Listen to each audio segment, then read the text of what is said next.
Ini adalah 8 penyesalan yang aku sadarnya terlambat, dan kalau aku bisa tahu ini lebih cepat, harusnya aku bisa mendapatkan 25M pertamaku itu jauh lebih cepat daripada sekarang. Supaya kalian itu tidak mengulangi hal yang sama dan bisa kembali ke 10 tahun aku di mana aku masih usianya 20 tahun, nonton videonya ini sampai habis supaya kalian gak akan mengalami penyesalan yang sama seperti yang aku lakukan.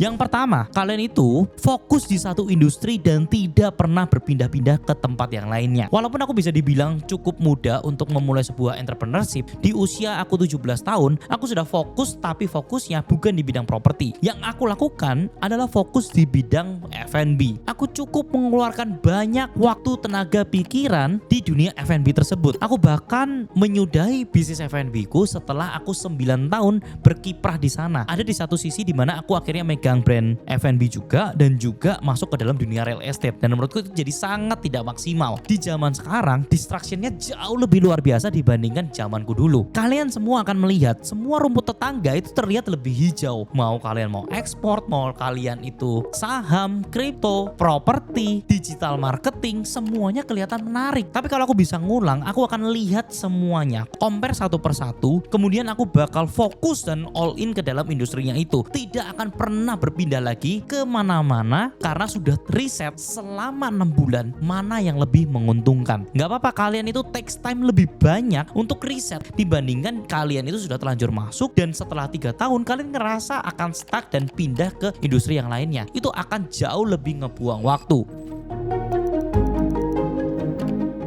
Yang kedua, aku akan bangun personal branding lebih cepat daripada saat ini. Karena semua it's all about momentum. Waktu dulu ketika semua belum punya sosial media, kalian muncul sebagai yang pertama, kalian itu akan dapat exposure lebih banyak. Semua platform akan memberikan kalian exposure gila-gilaan. Di sini kalian konten apapun pasti rame, followers bertambah dengan cepat, dan momentum ini tidak akan bisa terulang lagi. Kalau kalian bahkan baru masuknya di saat sekarang, itu bersaingnya dengan jutaan orang-orang yang mau menjadi influencer, orang-orang yang mau membangun personal brandingnya. Tapi tidak ada kata terlambat. Kalau kalian mau pun itu silakan banget, karena menurutku di saat sekarang itu di era niche. Semakin niche kalian akan ketemu dengan orang-orang yang punya frekuensi yang sama seperti yang kalian inginkan. Personal branding ini sangat penting karena kedepannya opportunity kalian akan terbuka ketika kalian punya masa yang jauh lebih banyak. Dan walaupun kalian itu punya masa yang mungkin kedepannya kalian tidak akan gunakan, at least akan ada irisannya. Misalkan kalian lagi jualan fashion, tiba-tiba kalian ngerasa fashionnya lagi bangkrut dan kalian harus pivot ke bisnis lainnya. Kalian bisnis import. Setelah kalian import, mungkin akan ada irisan orang yang suka fashion dan suka import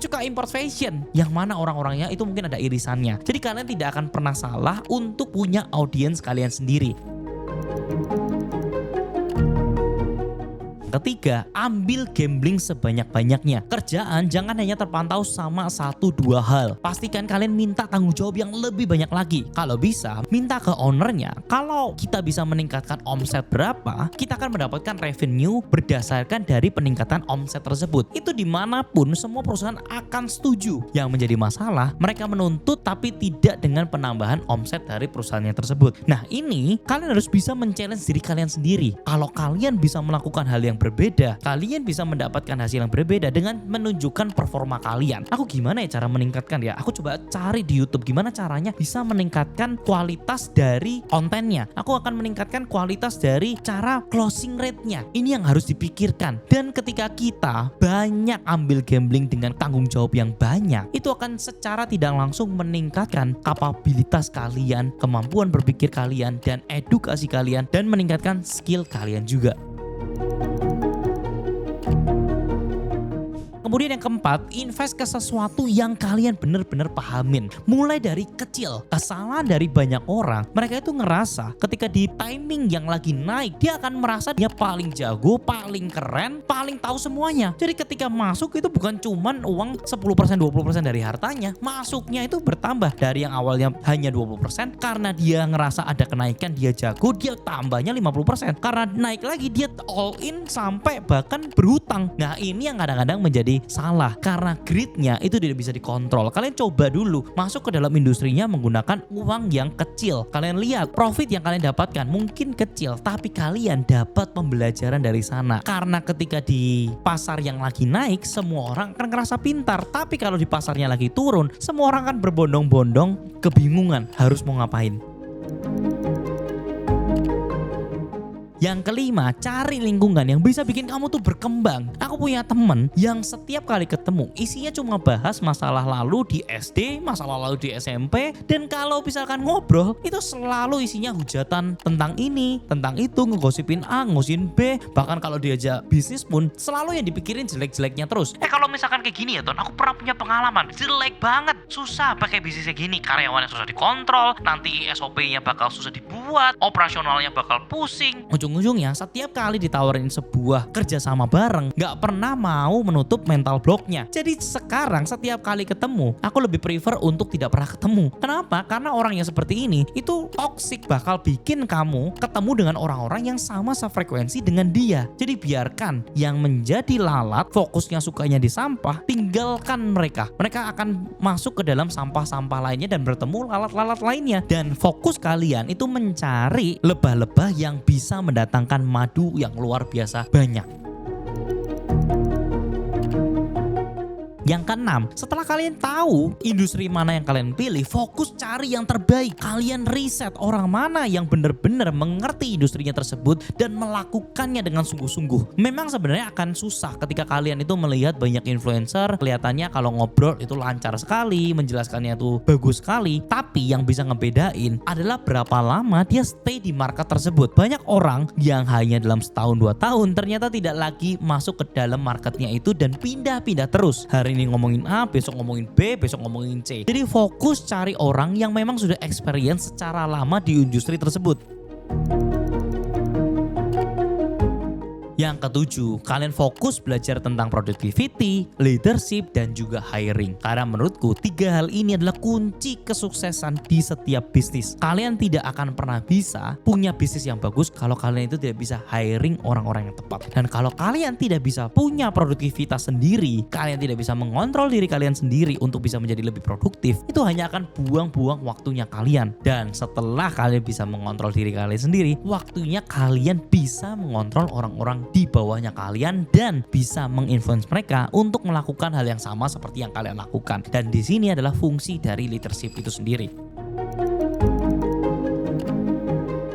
Dan menurutku yang paling penting adalah yang ke-8 ini. Aku yakin sebagai warga Indonesia yang dibesarkan dengan budaya-budaya Jawa, itu punya satu hal kemiripan, yaitu adalah sungkanan. Belajar menjadi egois itu menjadi sangat penting, apalagi di dunia sekarang. Dengan budaya Jawa, dikasih sesuatu aja, respon pertamanya kita itu adalah menolak. Aduh, gak usah lah repot-repot, janganlah kasih itu, mahal loh, gak usah lah, kenapa harus dikasih? Menurutku ini menjadi budaya yang menjadi sangat toksik. Kenapa? Karena ini kita menjadi takut akan semuanya. Misalnya ada karyawan yang tidak perform, dia sudah kerja semaksimal mungkin, apa yang harus kalian lakukan? Ya kalian sudah tahu harus cut orang ini. Tapi apa yang terjadi? Kalian tuh ngerasa kasihan. Yang lebih gampang adalah orang yang udah toksik gak perform. Ini gampang sekali ngecutnya. Tapi kalau orangnya itu sudah sangat baik sama kalian, tapi bebannya sangat berat dan tidak perform, kalian itu biasanya menanggung beban biayanya ini cukup besar. Mereka itu masuk ke dalam kapal hanya untuk memberatkan beban kapalnya tersebut. Kalian harus bisa egois, kalian harus bisa cut orang ini. Karena kalau tidak, kalian terbiasa dengan sungkanan ini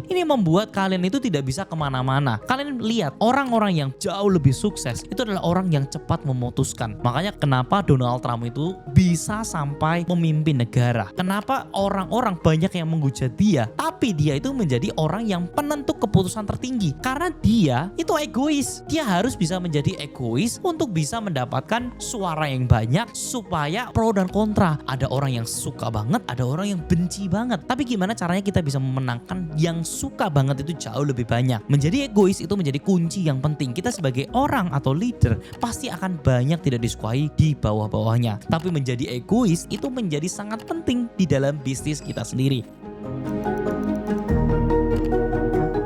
Aku aku bisa sadar 8 hal ini lebih cepat, mungkin aku tidak akan membuang waktu lebih banyak dengan perasaan dan feeling-feeling aku waktu menjalankan sebuah bisnis. Tapi di sini aku banyak belajar dan aku pun masih belajar sampai saat ini. Semoga teman-teman yang nonton video ini bisa terinspirasi juga dan jangan mengalami kesalahan yang sama seperti yang aku lakukan di masa-masa dulu. Thank you for watching. Semoga videonya ini bisa bermanfaat dan seperti biasanya semua akan properti pada waktunya. I'll see you in the next video guys. See ya.